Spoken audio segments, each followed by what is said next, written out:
when the Byzantines Did you say took over brothel? again, Did you say yes, I brothel? did say that. I did say brothel, yes. So it's really nice to see you, and we wanted to talk to you because you're a historian. You're very familiar what's going on in that part of the world right now with some of the controversies with the masjid that was open, Masjid Sofia. Can you bring us up to speed on what's going on over there?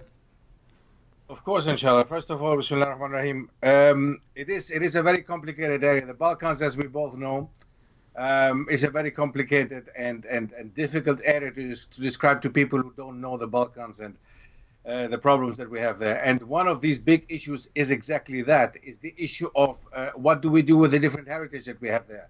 Now, from the side of the Greeks having Ottoman and Islamic heritage, and from the side of the Turks having a lot of Byzantine and Greek Orthodox heritage.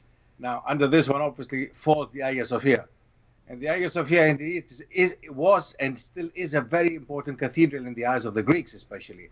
Because the biggest issue here is it's not necessarily just a religious aspect. The aspect is very ethnic, very political, actually, and rather, I would say, political than it is religious. Religion is just a secondary issue. It's not really necessarily something that I would say, especially from the side of the Greeks, is more, they have lost the pride rather because of the Greek Orthodox cathedral than the Christian cathedral. For them, it is more something ethnic than religious. Whereas for the Muslims, they take it, and I have to laugh every time when I read the comments, they really don't understand the mindset of the Greeks and of the Russians, for example, that it is rather an ethnic thing, a political thing. It's politicized. So with regards to the Turks, let's be honest, Turkey has been playing a very important role down there, and a very secular role.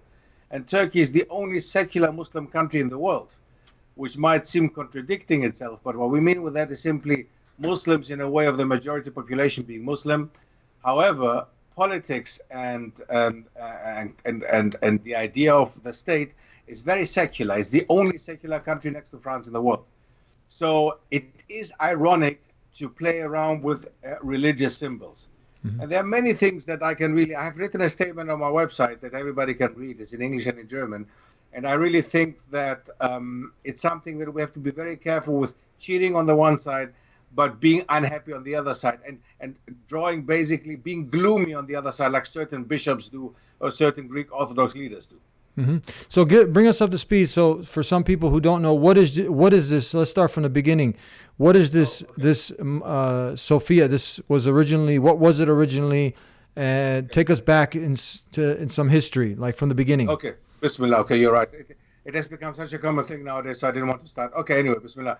Very simple. This cathedral, meaning a very big Orthodox, for the Greek Orthodox people, for the Christian Orthodox, it is a very important a church. Let's call it a church, but it's more than a church. A church is basically a smaller version of the cathedral. The cathedral is something where you will find also the bigger church leaders having a mass on a Sunday, for example. So this is a cathedral for the Greek Orthodox people in Istanbul, in Turkey. Now, Istanbul before used to be the capital of the Byzantine Empire. It was called Constantinople. In the 6th century, under Justinian I, this cathedral was built as a major cathedral to represent Christendom, but not only, especially the Orthodox part of Christendom. So what's happening with the Orthodox part? We have 3 big denominations in the Christian world. We have the Catholics as the biggest one. Then we have the Protestants, and then we have the Orthodox people, who are Serbs, Bulgarians, Romanians, Russians, Greeks, Albanians. Mainly on the Balkan Peninsula, as well as in Russia, you will find the Greek Orthodox people. These Greek Orthodox people played a very important role during the time of the development of Islam, during the time of our Rasulullah, because West Rome, as it was called, meaning Italy, Rome, up to Spain, Portugal, England even, that all used to be the West Roman Empire. And it was attacked by many kind of different barbarian people, as they called them, Germanic people especially. So Rome was actually at its end. There was actually just East Rome, which when Allah subhanahu wa ta'ala speaks in the Quran in Surah Ar-Rum, which is wrongfully translated as Romans, the Romans, he means it is Romans, but it is actually East Rome. So we're talking about the Byzantine Empire, which was divided, as I said, between West Rome, where they spoke Latin, and East Rome, where they spoke Greek. And these are basically the ancestors of the nowadays Greek people and Orthodox people. And they consider Constantinople, so Istanbul nowadays, as being the base and the headquarters of the Orthodoxy. And this cathedral was the headquarters and the base of the base. So it was the center of the Orthodox belief, and that in the 6th century. So after that, basically what happened, it was nearly 1,000 years functioning, nearly 1,000 years, until in between there was a small 50 to 60 years occupation by the Crusaders coming from Western Europe, meaning the Frankish Crusaders. They turned this cathedral into a Catholic cathedral. There are even important sources and authentic sources saying that they desecrated this cathedral. Basically what they did, they even allowed prostitutes to dance in this cathedral because they considered the Orthodox Christians as heretics as the Muslims. So for the Catholic Christians, Orthodox Greeks and Orthodox Russians and Orthodox people were actually heretics. So for them, when they entered Constantinople, they pillaged and they raped and they killed worse than what they accuse, what the non-Muslims accuse us Muslims of having done under Sultan Mehmed Fatih. And this is an important point to mention. This happened in the 13th century. So these were other Christians who came in. So we determined that this was not a church, this was a cathedral. And then you had the Crusaders who came, and then they ended up taking over this cathedral, correct? That's right. And then you said they had what? They had what did they have in there then?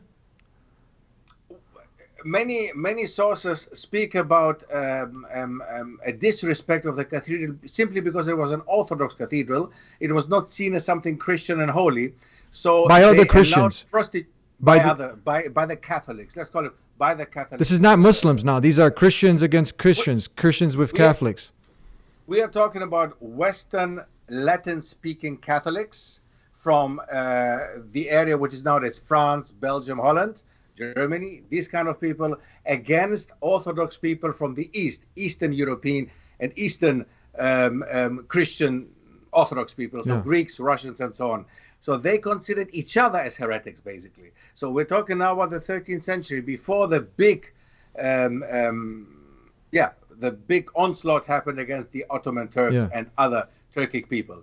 So for them, that time, for the Orthodox people, the Catholics were considered even worse than the Muslims. Wow. There is even a slogan, subhanAllah, there's even a slogan by a Byzantine emperor who said, rather under the yoke of the Turks than under the yoke of the Catholic Latins. So that in itself shows also the relationship that was there, obviously. And the Catholics themselves, again, as I mentioned, they had absolutely no respect for the Orthodox brethren, actually. They did pillage, and they did loot, and they did kill, and they did rape, and this is all documented in authentic sources. It's nothing that we make up now just to make it seem as if they were the bad guys. Yeah. This happened in the 13th century, and this for around 55 years, this cathedral was turned into a Catholic, if you want to call it Catholic cathedral, but it was more brothel than anything else. Whereas later again, when the Byzantines... Did you say brothel? Did you say brothel? I did say that. I did say brothel, yes.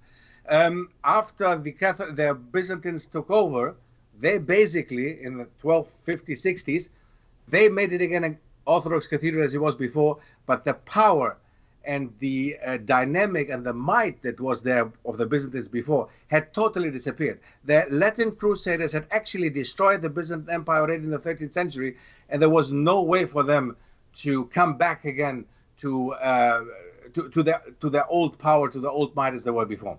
So it is very important to see, because when the Ottomans came, when Sultan Mehmed Fatih came and opened the city for Islam and for the Ottomans, it was not too difficult to open it. I mean, so now who came? You mentioned a name. What's this name now that you mentioned? That now we have someone coming, who's coming into the picture. You said, what's his name?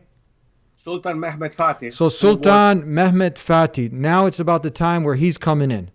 And is he coming in as a conqueror? Is he coming as a liberator, conqueror? How is he being welcomed, received at this time? Excellent question indeed. As I said before, the Latins were considered basically as occupiers. The Catholic Christians were considered as occupiers. And the Orthodox could not deal with that. And for them, they were really terrible. They were animals. In many sources, you would see exactly the description. Now, after that, when they left in 1260, 1261, the Byzantines take over again, the Orthodox take over again. But exactly 200 years later, in 1453, this Sultan, the one I mentioned before, Sultan Mehmed II, who was given the title Al-Fatih because he was the opener, and we should not forget that in the Quran, Surah Al-Fatiha means the opening chapter of the Quran. It is not the conquering chapter of the Quran. It is not a specific other title, but opening. It's extremely important, and I do insist to call him rather the opener than the conqueror, whatever else name. So that was his name, the opener. Absolutely. And one important thing, what he did basically, and again, this is authentic and documented sources. So you can say can you synonymous with opening the doors of guidance, opening the doors of salvation, opening the doors of goodness, of piety, of righteousness. These are the kind of things. In many ways, don't forget that in the Arabic language, when they say a city or a country is conquered, let's use that term, they do not say conquer. They say the city is opened for Islam, open for the spread of Islam. That's what it means, basically. And that's exactly what he did with Constantinople. Constantinople was open to the Muslims and open for the spread of Islam. And that's what, and the opening of that is the opening of pure monotheism. Is that not right? Absolutely. Yeah. Absolutely. Don't forget that, because don't forget the Trinity in the Christian Orthodox Church, and not only the Orthodox, but the Christian Church. We know that the Trinity played and still plays a very important role. So indeed, you can rather say that when Sultan Mehmed Fatih brought reality, brought Islam, and brought the pure monotheism, obviously this cathedral actually became really a cathedral for monotheism, as they claimed to have it before, but they didn't. So now it became the cathedral for monotheism and became a mosque. We should not forget this, that it was turned into a masjid once Sultan Mehmed Fatih came, and the first thing that he did, he prayed 2 rakah and turned the cathedral into a masjid. We heard, and it stayed until... No, go ahead, I'm sorry. And the cathedral stayed a mosque, became a masjid, and stayed until 1935 a masjid. So for around 500 years plus, until Mustafa Kemal Atatürk, the founder of the Republic of Turkey, turned it into a museum. So basically what's happening now here, Turkey, the Republic of Turkey nowadays, has turned the museum back into a mosque. And not a mosque, and not a church or a cathedral back into a mosque. But it's a museum that has been turned into a mosque. So basically, we have to look at these things. These are important details, I find, because we need to be clear with our language here, the way we use our language. So Muhammad Fatih, Sultan al-Fatih, the opener, we hear some news about him actually buying this land, buying this. Is this true? Okay, look, I have seen these Facebook comments and everything going around. I could not find any evidence. I have looked into that, but I could not find any clear and authentic evidence to really sit down and tell you, yes, 100% is true. I cannot guarantee that this is true, that he bought the cathedral. With a logic way of thinking, look, I mean, the truth is that Constantinople was opened by the Muslims, and everything that belonged to that was part of the Orthodox of the Byzantine Empire became part of the Ottomans. It was absolutely common for any occupier of any country and city and region to turn the churches or mosques into their religion.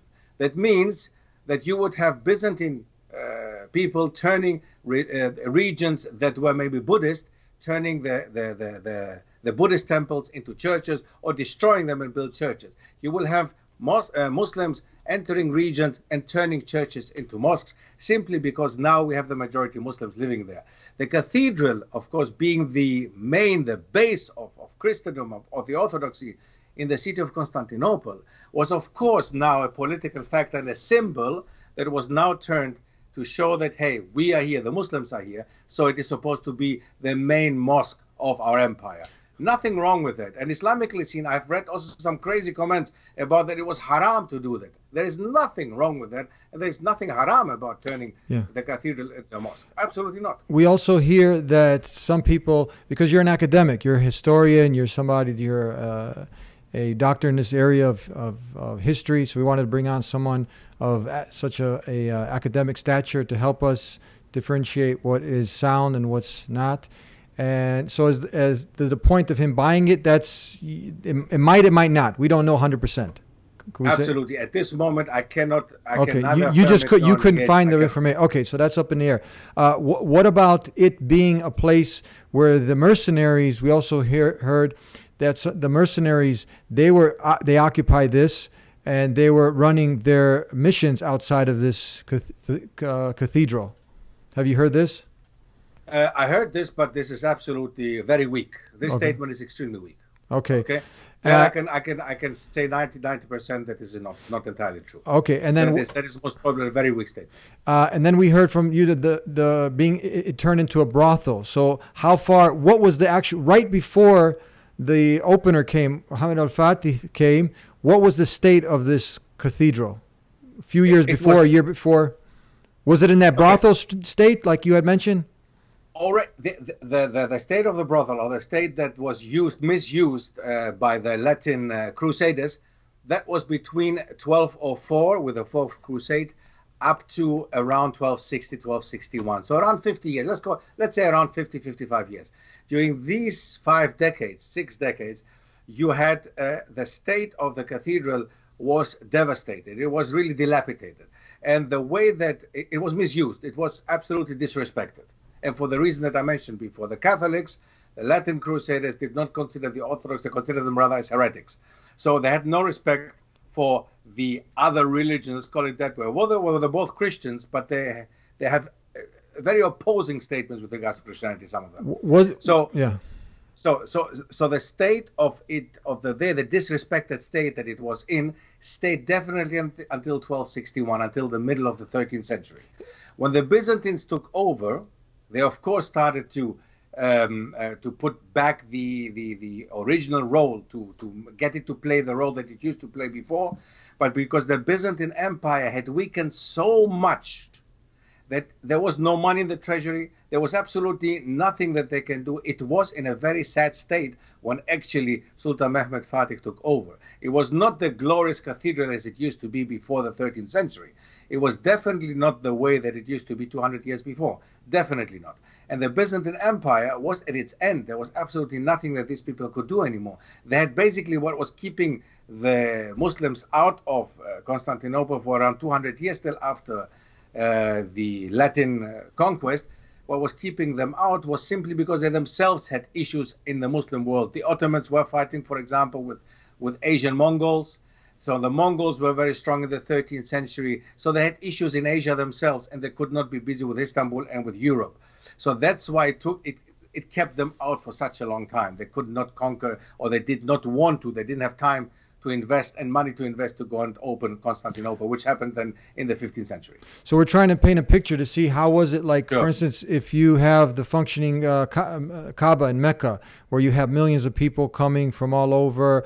Okay, that's one state. Where was it like cobwebs and run down? You said dilapidated in that state, or the first state where you have it's busy, it's working, it's functioning, or is it a totally different picture where it's cobwebs, there's nobody there, it's run down? How could we? What kind of picture can we form in our head? Okay, yes. In general, you can say it was a rundown state. However, they still had masses going on there. They still had the Sunday masses going on. They still tried to make use of the cathedral. They still wanted people to believe that this is the center of orthodoxy, although it had to move away after a while. Obviously, Jerusalem was more important. Even Moscow was, Russia had become more important. Yes, it was a sad try, a pathetic try, to be very honest, a pathetic attempt to keep the cathedral, to take it back to its former glory. So it was never again in the glory that it had until the 13th century, until it was occupied by the Crusaders in 1204. So what did the Muslims comes, those who are on the way of Jesus, of Moses, Abraham, those who are bringing the pure monotheism, did they turn it into a nightclub, horse stall? Did they disrespect it? Like we see a lot of disrespect and just mosques vanishing in some of these places. Some people who are objecting to this, the way they've treated mosques, they've turned them into nightclubs, especially in some places in Athens, I heard. Is this true? That's absolutely true. Yes, we have in Greece a very big amount of mosques that still are there, but not functioning anymore. Actually, the only mosques that are functioning in Greece are the ones in Thrace, in Western Thrace, which is in the north of Greece, where you still have a Muslim minority. And even there, not all mosques are functioning as they should be. With regards to Athens, yes, there are basically just two bigger mosques in Athens, in the center of Athens. The one is nothing else but a storage room, and it was used as a stable, actually, for horses, a horse stable. Then a storage room. At this moment, they are trying to keep some old artifacts. So like a storage room for artifacts. Yeah. So it is true as a horse stable. That's what I said. This is actually what they're using it for. Yeah. There is it's even worse. In my hometown, where I come from, Arta, there is an old mosque, an emirate actually. That emirate used to be like a whole complex. The Ottomans used to build emirates. Within the emirates, they used to have mosques, places for students to live in, theological schools, madrasas. So it was a massive complex. Now there is an emirate still in Arta, which is a bit outside of the city of Arta. And this emirate, the only thing that remains of the emirate is this mosque. And this mosque is in such a state that if you go and watch it now, I have an old video from that time when I was there, which was around 6 years ago. But I came across one video, very recent video, just some months ago, of a Turkish brother who was there. It's even worse than it was that time. We went there with my children, and I went into this mosque. Nobody took care of it. Nobody cared. There was everywhere. Even snakes were in there. Snakes. That's how bad the situation was. Now it's even worse. And nowadays, at the entrance of this mosque in Arta, there is even a big swastika. A swastika. So the Hitler's cross, basically. So what did the Muslims, what did they actually do? Those who are following the way of Jesus, Moses, Abraham, those who submit to the Creator, I'm just defining the word. What do they do now with this Sofia Cathedral? What do they do with it? What do they turn it? It's run down, it's dilapidated, funds are short. What did they actually come and do? They reinstated its former glory in such a way that they actually made it to it became the main mosque of the Ottoman Empire. They turned it back into a house of God? Can you say, they turned it into a house of God? Of course. Can we say that? Absolutely. Of course we can say it. It has been it has been turned back to the house of worship.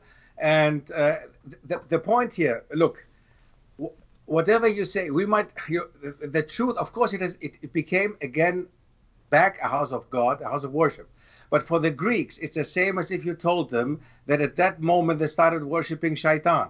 Do you understand what I want to say with that? That you might come with the argument, which is a correct argument, it's correct reasoning to say, indeed, it was in a dilapidated state. It was in a state that the Byzantine state did not have the money to bring it back to its former glory. The Ottomans come and reinstate this cathedral, make it a glorious mosque.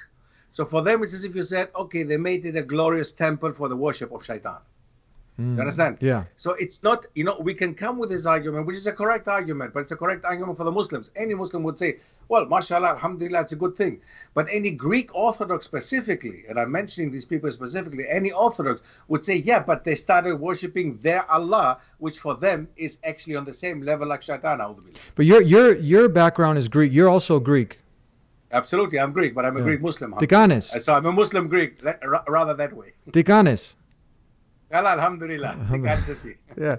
Okay, but we also hear now that you mentioned some really important points. I mean, because some people might smell some hypocrisy here, like what you just explained, horse stall and other things. We've seen happening with the mosque and whatnot, and over here it's not disrespected like that. How do people answer that when they smell some hypocrisy?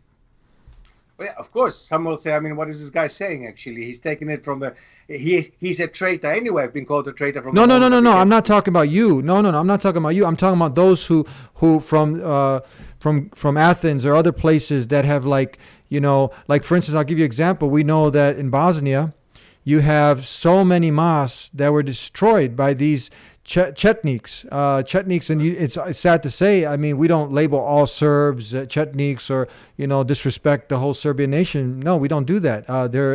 But people come in all different shapes, sizes, colors, and everything. But you have those crusaders, those Christians, Chetniks, extreme radicals, who are just slaughtering and killing and raping and whatnot. And many were destroying the mosques all over the place. But statistically, if you look at the data, the churches were safe. The churches were protected. They were preserved, right? Because this is what our deen, this is what Islam teaches us. So that's what I'm saying. Someone who is destroying all of the different mosques and everything, and now that is the hypocrisy that people are talking about, for people to come out. I understand what you're saying. Yeah. MashaAllah. Okay, now I fully understand what you're saying. No, there is no hypocrisy at all in it, because we have to look into what has Turkey, although we have to be very clear here. We cannot just play one side and not look at the other side. Yeah, we have absolutely. to make very clear here. As Muslims, of course, we see that Islam teaches you not to destroy churches, teaches you not to destroy synagogues. In the contrary, actually, the Ahl al-Kitab, the people of the book, the Jews and the Christians, have full right to live in an Islamic state, and we have proven it with our history. If you go back to Al-Andalus, if you go back to the Balkans, if you go back to many countries in Europe, you have clear evidence and clear proof that Jews and Christians not only lived harmoniously, but had a golden age, especially the Jews. When the Jews had to flee Al-Andalus in 1492, where did they go to? To the other side, to the Ottomans. They went to Istanbul, Constantinople, where they were invited by Sultan Bayezid II at that time. So they went to the other Muslim pole, and some of them went to North Africa, again, Muslim land. So the Jews knew, and the ones who are scholarly aware of our history, they know nowadays that just under Muslims they were thriving, not under the Christians, no way under the Christians. So from that perspective, of course, we can say, and we have evidence enough in our history, in the Islamic history, that churches were not destroyed. In case this happened, and it did happen, I'm not going to hide behind my fingers, it did happen indeed, that in certain parts of Greece, of the Balkans, there were some churches that got destroyed or turned into mosques. Yes, this did happen. However, if you look at there were certain towns and villages in Greece, in the north of Greece, for example, they were entirely 100% Muslim. So a church in a Muslim area doesn't make sense. Logically, it doesn't make sense. It doesn't invite worshippers because there is no worshipper. So all of them are Muslims. So it's logical, if you need more mosques, you either have to build more mosques or turn the buildings that are there already into mosques. And that's exactly what the Ottomans did. So they did not destroy churches, although there were Christians there. They would not do that. There is no evidence for that, and I challenge anyone to come and show me evidence for that. That never happened. But what did happen was indeed that the Ottomans did change churches into mosques in areas where the majority was Muslim, or in certain areas where it was just Muslim, as it has happened in Greece, with enough evidence for that. So indeed, subhanAllah, these people, these Ottomans, whatever you might accuse them of, because we're not going to put honey all over everything, but whatever they might be accused of having done, one thing that they did not do is they did not persecute Christians, they did not persecute Jews, and they did definitely not destroy the holy places. In the contrary. This is a fact, a historical fact, what you just Absolutely. said. They didn't persecute Christians, they didn't destroy and make churches into brothels and nightclubs, horse stalls, none of this. None of this, absolutely nothing. Okay. And we can find it throughout the world, actually, in many countries. I mean, if I take my own home country, if I go to certain islands in Greece, you will find churches being turned into nightclubs, churches. I've seen that with my own eyes. And you will find that also in Western Europe. You'll find it in Germany, you'll find it in France, you'll find it in Belgium. Seeing churches that have no worshippers, basically, because they're empty, they turn them into nightclubs or bars. So this they do to their own churches. So you can understand that they don't understand that Muslims would have respect towards their own churches when they don't have respect for their own churches. And this is, with all due respect, I'm not being someone who's trying to insult anybody or anybody's religion, but I mean, nowadays I've interviewed many people who have really turned on their thinking skills and really deduced that Islam is the truth, and they come from a Christian background. They actually felt not that the church was literally turned into a nightclub, but it was almost a nightclub with all the band playing and the rock music, and everybody's like, hey, ho, and they jumping up and down and the clapping Yes. and whistling and all that stuff. So it was almost like a nightclub. They were having fun, right? They were having fun, yes. What do you say to the people that say, look, but Islam, because we know that even in battle, we often say that as Prophet Muhammad, the last and final messenger sent to mankind, said that he sent out to his generals, you're not to harm innocent men, women, children, monks in their places of worship, et cetera, et cetera. All these rules of engagement. And we had the preservation now that Christians have their houses of worship. And when some people object to this because this is their place of worship, you have no right now to go ahead and take this and turn it into a mosque. What do you say to that? One of the rules, just to mention this quickly, because you're absolutely right when you mentioned the rule of war. If you look at the rules of war in Islam, we are not even as Muslims allowed to cut down trees or to put fire in a forest, to put a forest in fire. We're not allowed to do that. We are not allowed, we have to be careful of killing animals. SubhanAllah, what are we talking about here? This is something that even the United Nations human rights agenda is not even going that far. So now, with regards to turning can you say, before you go down, I'm sorry to cut you off, can you say that there was the real code of ethics for just war even before this Geneva Convention? Actually, the Geneva Convention, if you look at the UN took an example of the previous empires and looked into the Islamic Empire, looked into the Medinan Constitution, and took a lot of the human rights laws from that time over to nowadays. They took it from Islam. They do admit it themselves, actually. And one specific one with regards to minority protection, with regards to the Jews that time in Medina, that's something that is clearly admitted. If you can look it up online, you will find all these things. So go ahead. What you were saying now to the question? Yeah, with regards to the question of turning a house of worship into a house of worship, simply a house of worship for a specific God, okay? Turning it into a house of worship for another type of God, is a little bit complicated here, because basically we believe in the same God. Even even Christian Arabs call God Allah. Okay, Christian Arabs call God Allah. Jewish, when they speak Arabic, they even call God Allah. So basically, we believe in the same God. The Trinity is something that was invented later by Paul. As we all know, you have made enough of these shows. Now, so if you look at this actually from Islamic perspective, nothing has changed. The only thing that has changed from a house of worship as it was before to another type of house of worship is the way you are praying and worship towards God. So these up and downs, the rukuns, the sujood, and everything that we make as Muslims, this is different to the way that the Christians pray. And again, not even this one. In Ethiopia, you will find Christians, original Christians, praying like Muslims and making sujood. So, subhanAllah, what can I say? There is so much. I mean, as I said in the beginning, what the point of the Greeks at this moment is, and the Orthodox people, it is more a problem of their political status and the loss of something that they looked up at as an object of pride. It was something like that represented rather Hellenism and Greekness and being Greek rather than being Orthodox or Christian. It is not a point of religion. It is a political statement. And also from the side of Turkey, let's be honest, Turkey, as I said, is a secular republic. The Turkish Republic, again, just because of the new president, of course, but in general, the Turkish Republic is a secular republic. And what they did there was actually, it's a political statement. They're making a statement. They're saying, okay, listen, we want Islam to be represented by this cathedral. There's nothing wrong with it. It's a sovereign state. Turkey can do what they want to do with their own. There's nothing wrong with it. Yeah. So there's some ambiguity, but we don't know. But if he did buy it, this would end the argument. Just say, I'm just hypothetically saying, if he did, because the state what it was in, it was, a rundown. At one point they turned into a brothel. You're not respecting it, et cetera, et cetera. He comes in, possibly, we don't know. You couldn't trace nothing. Some say he did, but let's say, I'm just for argument's sake, let's say he bought it. Would that absolutely be finished? Then we would apply the same argument that Israel is applying nowadays. You have Israeli Jews saying basically, we have bought this land, so it's ours.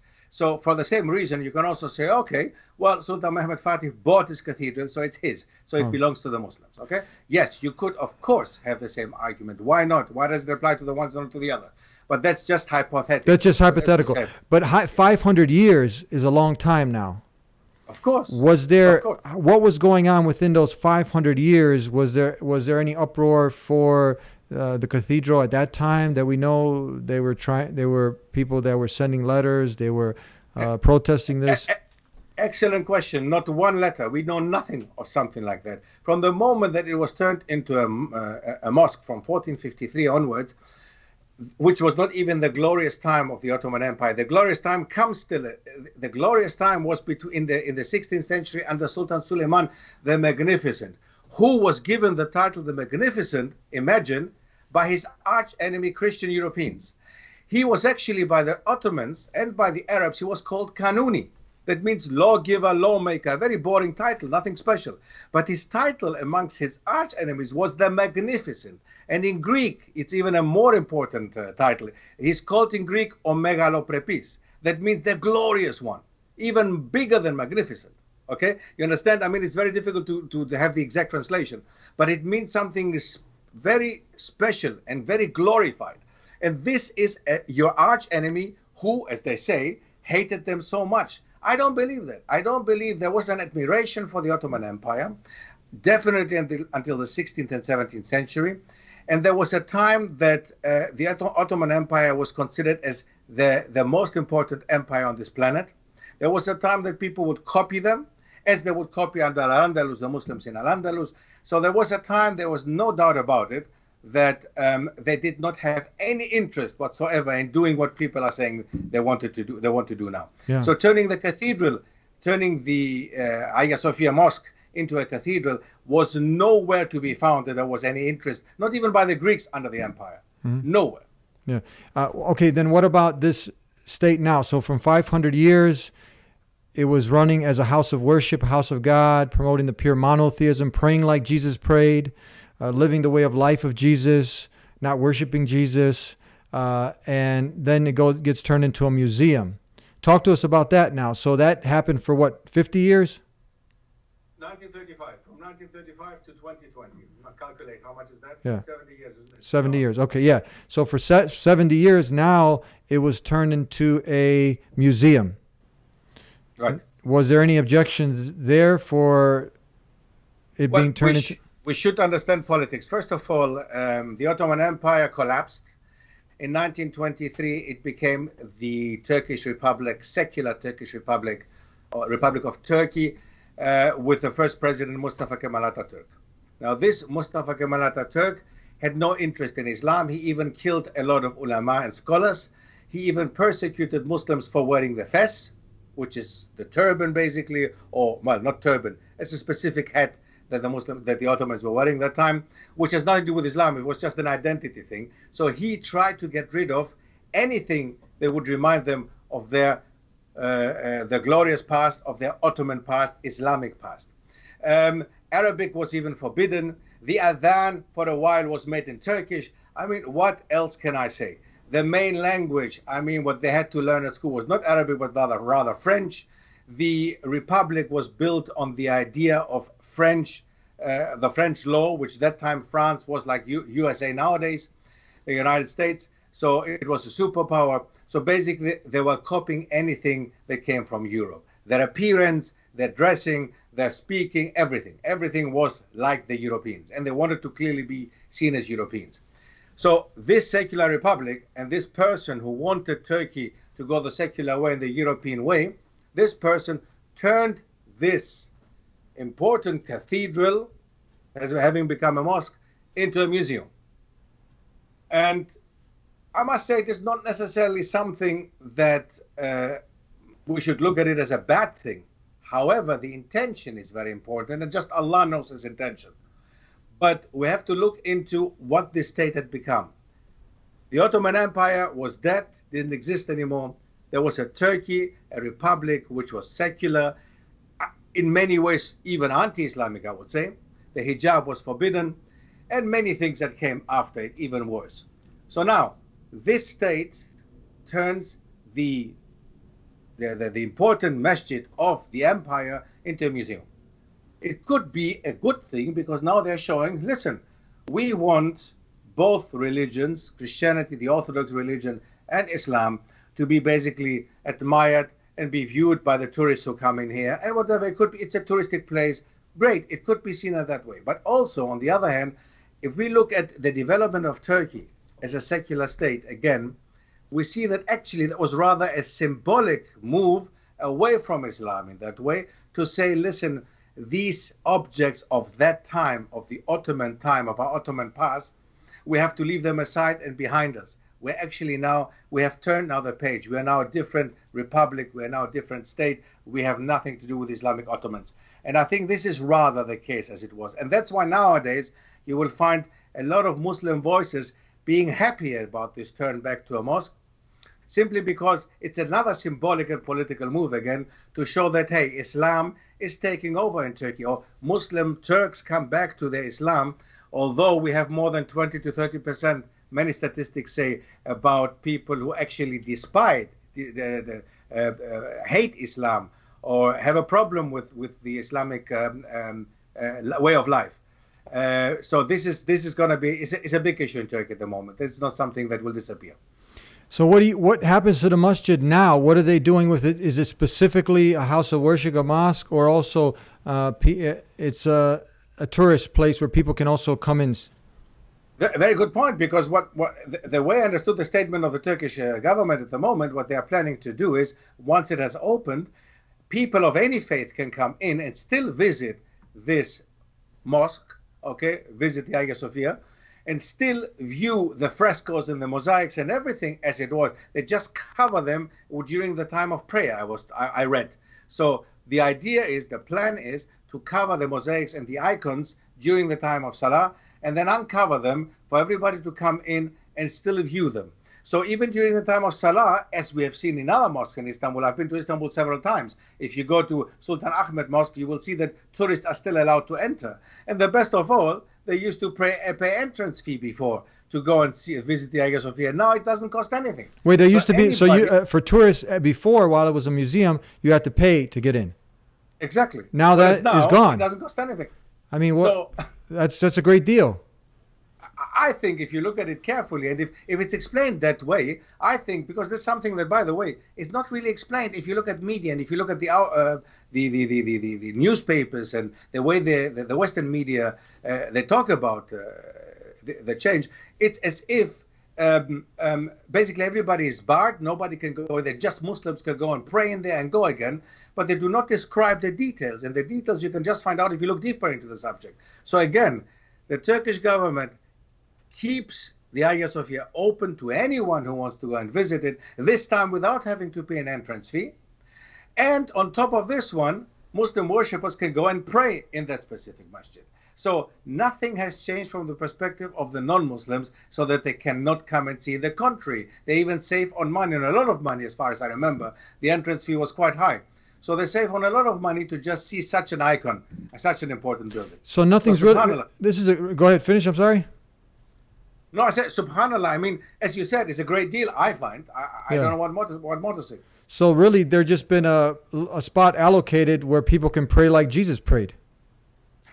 Exactly, yes. Right? Absolutely, yes. Absolutely right. With no cover charge. With no cover charge. Whoever wants to join them. And with no cover charge. It's free now for everybody. Charge. Absolutely free. Absolutely. Yeah, God is the best of planners. Allahu Akbar. Alhamdulillah. All right, so as I said, brother, sorry for interrupting you again. Yeah. But as I said, it's important to realize the psychology and the psyche of the Greek. And the Greeks do not see it the way we're discussing it now, obviously. It is absolutely true what we're saying here, of course. But they will accuse you and me of basically being quite biased because we as Muslims look at it from the Islamic perspective. But that's not entirely true. If you read my statement on my website, then you will find out that actually I looked at it from three perspectives. I say, as a Greek, I believe that. As a Muslim, I believe that. And as a historian, I believe that. So there are three different opinions and views from my side that I think make it quite clear that what I think about that move. And how can you now, you mentioned as a Muslim, but how is that possible? I mean, you're Greek. Some Greeks might think like, well, how is that? You just said you're Greek. I mean, you're a scholar, a That's the score, right? historian, but how are you a Muslim? How did that Yes, happen? absolutely. Well, I think we know in the Balkans, it's they're counting the Muslims. They give the Muslims actually ethnicity already. Every Muslim is a Muslim, is according to nationality. So Or they call absolutely, him a that is a Turk, problem. right? The slang is they call, if you're a Muslim, you're a Turk.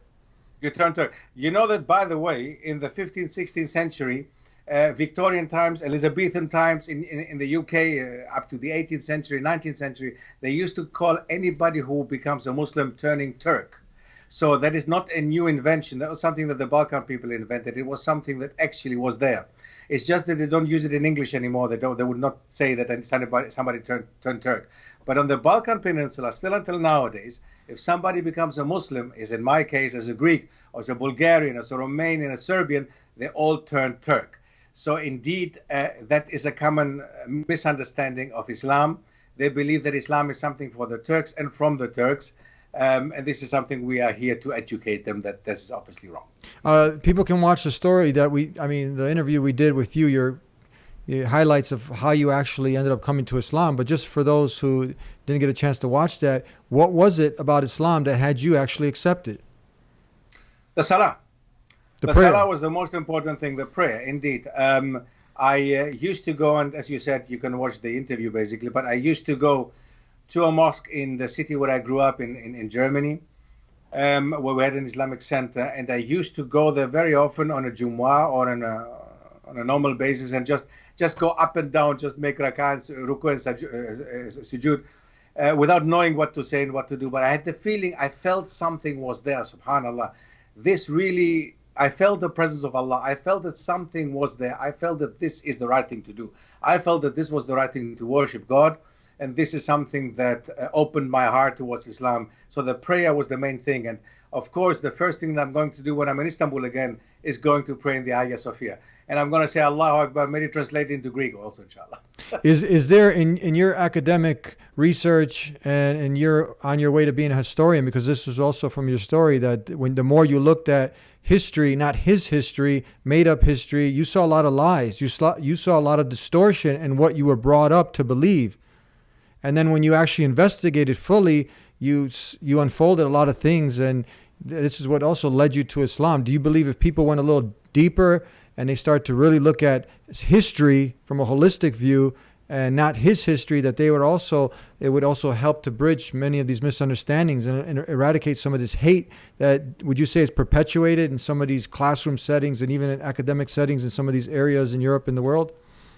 I don't believe it. I know it. Yeah? I don't believe it. I know it. I know we have proven evidence for that. I know many Greek brothers and sisters all over the world. And just as a matter of fact, just some days ago, I spoke to a new Greek sister, mashallah. She's living in Liverpool, and she came over to study in the UK.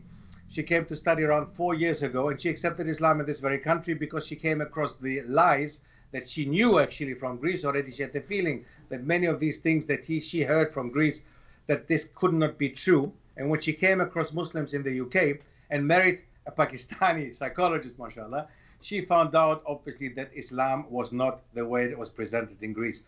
So we have enough evidence all over the world. At this moment in Australia, we have a massively big Greek Muslim society and community, massively big in Melbourne and area.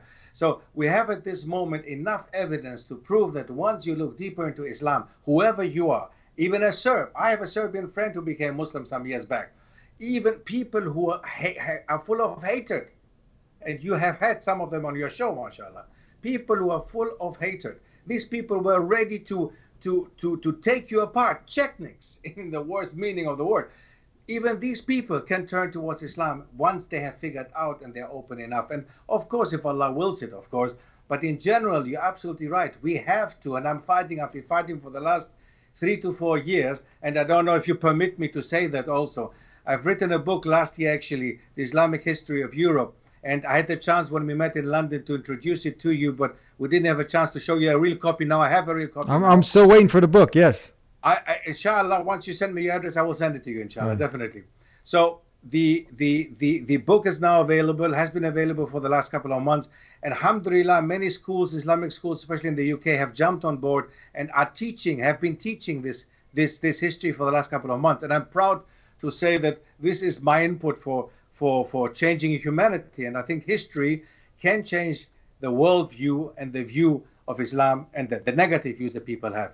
So I believe that through education, we can really do a lot of changes, inshallah. Just a couple more things. I find it ironic that some of the people who have this hate in their heart, if you look at their lineage and if you do one of these, these DNA tests, is it true? I've heard you talk about this in some of your lectures, that when you had, for instance, one example I believe you get, is it Orhan? This is the son of Osman? Orhan is the son of Osman. That's right. Yeah, and then other of the sultans, the leaders at the time, they married some Serbians, some Greek women. Orhan was married to 2 Byzantine princesses, and one of them gave them the next coming sons, Murad and so on. Sultan Murad. They were.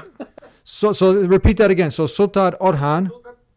Orhan was married to 2 Byzantine princesses. And that means Byzantine princesses. They're what? They're Greek, Serbian. What are they? Yeah, Greek. But so he actually one of the 2. Go ahead. One of the 2 gave them the next coming sultan, who was Murad. And after Murad, all the others coming, many of them had Greek mothers. Sultan Mehmed Fatih, one of the strongest languages that he had next to Turkish and Arabic, was Greek, because his mother was Greek. So, Sultan Mehmed Fatih was Greek, actually. His mother was Greek. Sultan Mehmed Fatih, the opener, he was Greek. The opener of Constantinople, his mother was Greek.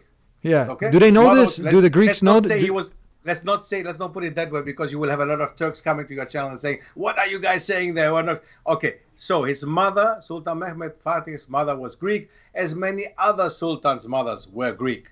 So there is nothing wrong with it. Roxelana was Ruthenian. She came from Russia. Okay, so Sultan Suleiman's beloved wife, Roxelana, who gave him again the upcoming sultans, was a Russian. What about Serbian? You had some Serbian women. There is also Serbian. I cannot give you the exact personnel, but I know that there has also been Serbian blood in there. Absolutely. There is, as far as I remember, if I look at the lineage from Orhan onwards, I don't really remember a lot of Turkic women who gave birth to sultans. Most of them were Balkan, or, as I said, Russian. Roxelana was Russian, Albanian, and so on. So there is very little Turkic blood, actually. It's just from the side of the man, basically, of the sultan. And that's historically, this is accurate. This is something that people can go check up, and this shouldn't be a dividing factor.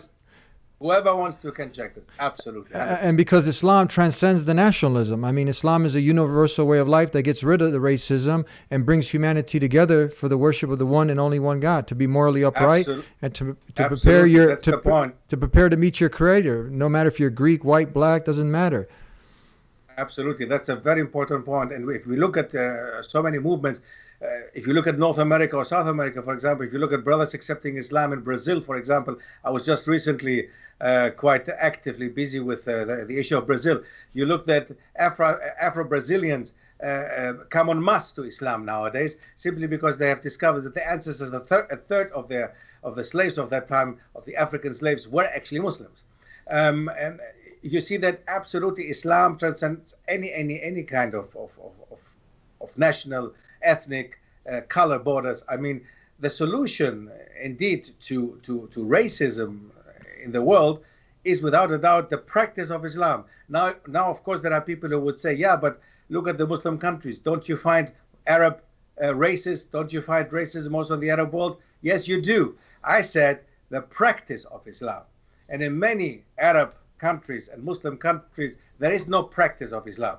Okay? And we have to just look into it. We have to clearly see that Islam has to be practiced fully. And there you can find this practice in families. Families who are mixed, marriaged, who will find marriages of mixed couples. You will find different colors, different backgrounds, different cultures and traditions, but all being Muslims. What unites them is being Muslims and being following Islam. So that is a very important point. So for people to get the correct history, where can they get this book? You go into detail in many of these aspects of history. How can people get this new book that you've put together? Very simple. It's my website. It's simply my name, stephkaris.com. And on this website, you will be able to go to my shop and acquire whatever you want to, as well as we have started with online courses recently.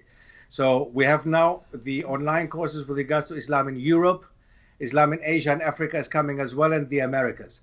So the story, the history about, it's a whole series of lectures and of workshops that present you how Islam has come to Europe, how Islam has become a part of Europe, a part of the Americas, a part of Asia, a part of Australia, a part of Africa.